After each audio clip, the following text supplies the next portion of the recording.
Alright, what's going on, man? Welcome back to the channel. I'm Ron, and today we got must-draft wide receivers. These are my guys that I'm getting outside the top 50 picks in pretty much every single one of my drafts. Every single best ball league, I'm not leaving without one of them. I ain't fucking leaving, bro. I ain't leaving without one of them, and these are guys I need on every one of my teams, man. So before I even get into that, go down below, subscribe, leave a like, comment, and just tell me if you agree, disagree. Let me know if you even have other receivers that you think I should go over in future videos. But I'm going to be releasing content probably 3 times a week from now until week 1 of the NFL season, man. So stay tuned, stay updated, man. Get subscribed. And before I waste any more of your time, or I waste any more of my time, I tell my girlfriends who are playing their first time to look at it like you're packing for a trip, and this would be your season. let's go. I know I'm critical. My nitty bag, my kitty boots. I got the juice, I got the juice. Alright, first up we got Chark, and y'all better put some respect on my boy's fucking name, bro. I'm tired of all this, everybody in the barbershop tell me this, tell me that, Chark ain't this, Chark ain't that. Bro, shut the fuck up, bro. Chark was the wide receiver 17 in points per game last year in 0.5 PPR leagues with 73 catches, 1,008 yards, and 8 touchdowns, man. He's getting drafted right now at the wide receiver 22. What am I missing here? He had 7 top 24 finishes in the 15 games he played, and this was just as a sophomore receiver, and he was getting ball stolen from Gardner Minshew and Big Dick Nick Foles, bro. These are sorry quarterbacks in a sorry offense, and he still finished at wide receiver 17, man. What's even more impressive is that he didn't even get super peppered with targets. He was 28th in target share among receivers with a 21.8% target share, and I feel like he's just scratching the surface of the player that he's going to be, man. This is a guy, he's 24 years old, and he's going to improve. This guy, Chark, he's no joke, bro. He's a legit fucking prospect. When you look at his player profile, this wasn't by mistake, man. Chark was a second-round pick, and he has blazing speed. He ran a 4.34 in the 98th percentile, and that makes sense because he had the 14th most deep targets among receivers with 25, man. He is a Devontae Parker, AJ Green type build, and he's going to be entering year 2 with Gardner Minshew. With all this COVID stuff going on, the other receivers in the offense, like Laviska Shenault, they're going to be behind. This chemistry that Chark built with Minshew last year is going to be super, super important for his growth this year. So they already have that chemistry, and Jacksonville's going to be throwing the ball a lot. They have a 4.5 win total, man. They're going to be ass. They're going to be behind in games, and there's going to be so much garbage time, bro. Remember when Blake Bortles had Alan Hearns and he had Allen Robinson, and it was just garbage time TD after garbage time TD. This is going to be the kind of Jaguars we're seeing this year, man. I think when you look at it, D.D. Westbrook's, Shenault, they're not going to be factors on offense. They're not going to take targets away from Chark. His target should go up. He's going to have more rapport with Minshew. And at wide receiver 22, I feel like you're truly getting him at his floor. And I feel like I'm even too low on him. I only have him as my wide receiver 17. And as we went over before, he was the wide receiver 17 in 0.5 points per game as a sophomore. And if you take out those last 2 weeks, because he suffered an ankle sprain in week 14. If you take out weeks 17, 16, and 15, he was the wide receiver 8 in points per game in that span. You're getting him at wide receiver 22. This is a guy, if he's there in the 5th, 6th round, I'm taking him every single time. Second on this list, we got Michael Gallup, and this feels like another third-year receiver that's just not getting any love. He's going to the 701 as the wide receiver 29. He finished as a top 24 receiver or better in 7 of his 14 games, and he had 66 catches for 1,107 yards and 6 touchdowns in 14 games.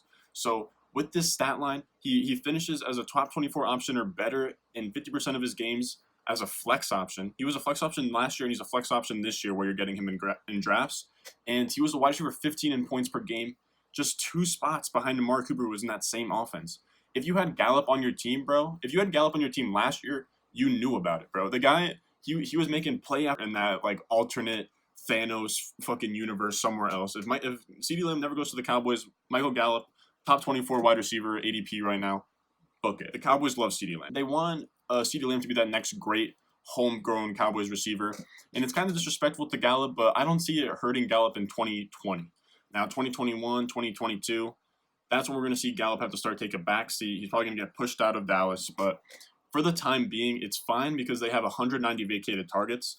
This is coming from Jason Witten and Randall Cobb leaving, and there should be enough volume available for Michael Gallup to get around that 8 targets per game number that he got last year. Now, CeeDee Lamb, he shouldn't command more than 80 to 100 targets from that 190. Metcalf had 100 targets last year, and he led all rookie receivers despite that being a historic rookie class. So Lamb's only gonna take around 40 to 50% of those vacated targets. Gallup should still get his, and the rest will probably go to Jarwin and every other fourth, fifth, sixth option. Gallup, his volume is completely safe to me. I don't see CD taking away from it in year one, and Lamb will only increase Gallup's efficiency because he's going to improve that offense. Now you got Jason Witten the fuck out of there. We got Kellen Moore. I know y'all saw those games where Kellen Moore was really scoring with the Cowboys, man. This is going to be a high-powered offense, and the defense is going to be double-teaming Amari Cooper. They're going to be filling the box for Ezekiel Elliott, and this is why Gallup is going to get open. He's going to get volume, and he's going to be efficient with that volume. Last year, he was 10th in yards per reception and 12th in yards per target. This is because what Ezekiel Elliott and Amari Cooper does. Gallup, he's not an insanely good receiver. He's a third-rounder. He's pretty solid, but he's not an elite-level receiver. He's not a top 15 receiver like his point scoring said. But what he is he's going to take advantage of that opportunity with all of the resources being spent to other parts of that offense. So we don't have to worry about CeeDee Lamb or his volume getting taken away from Michael Gallup. So if you're getting him at wide receiver 29, he's a great flex option, and he's a guy who's definitely in the conversation to be a wide receiver 2 this season. I think that everybody's just sleeping on him, and he's a great value in the 7. Last up, we got Diontae Johnson, and right now he's going to 10-01 as the wide receiver 43 right now, and I think it's because a lot of people are sleeping on him because the rookie wide receivers, A.J. Brown, Terry McLaurin, DK Metcalf, it was a historic year last year. So many rookies outshined Diontae Johnson that it's hard to remember that he also had a good season. Now, last year he had Duck Hodges, he had fucking Mason Rudolph. Diontae had ass behind center, bro. It was terrible, and he still managed to leave. He led all rookie wide receivers in receptions despite being third in targets behind Metcalf and McLaurin. Johnson, he didn't only lead receivers in a stat, he led the NFL in target separation. He averaged 2.39 yards of separation on every target this year, first in the NFL. He was putting cornerbacks on skates, bro. This is with terrible quarterback efficiency. He was outside the top 50 wide receivers in target accuracy and target quality last year. He was getting the shittiest of shit targets thrown to him, and he still was up there with the big dogs of last year's rookie class. And this is a guy that I see taking that second-year jump like Michael Gallup and DJ Chark did last year. They were getting slept on in drafts, and you were getting them in the middle to late rounds. Not so much Chark. He was going undrafted, but Gallup was one of those guys that you're targeting, and I think that Diontae Johnson's going to have a similar ascension, man. This year he gets an actual quarterback in Ben Roethlisberger. He had all that time off. He's coming back. I think he means business, bro. He's putting the Pornhub down, dude. Time to get serious for the NFL season. But look, the only real concern for Diontae Johnson, everyone's like, oh, well, Juju Smith-Schuster is going to be back this year. He's not going to be on that nonsense he was on last year. He's going to be back for real this year. Well, look, in Johnson's 4 top 13 weeks, 3 of them were with Juju Smith-Schuster. So he can produce with Juju on the field. And Diontae Johnson, he's not getting his snaps in the slot. So Juju's going to come into the slot, and if anything, he's going to help Diontae Johnson. He's going to get more open underneath. You're going to have Juju with the intermediate and long routes, and they're gonna be coming and doing crossing routes. But Diontae Johnson's going to find his. This is a guy in Ben Roethlisberger who's had numerous seasons with more than one fantasy-relevant receiver. You know, you got the Mike Wallace seasons, Emmanuel Sanders, Antonio Brown, Juju, and all of them intertangling and having combinations with each other. Ben Roethlisberger, he's going to throw it a lot. He can keep more than one wide receiver fantasy relevant. And I love Johnson as that late round dart throw, like somewhere in the 8th to 10th round. And he's a great person to have on your flex spot that can work his way into a wide receiver 2 flex option on the weekly basis. All right, man, you've made it this far. I really appreciate it, man.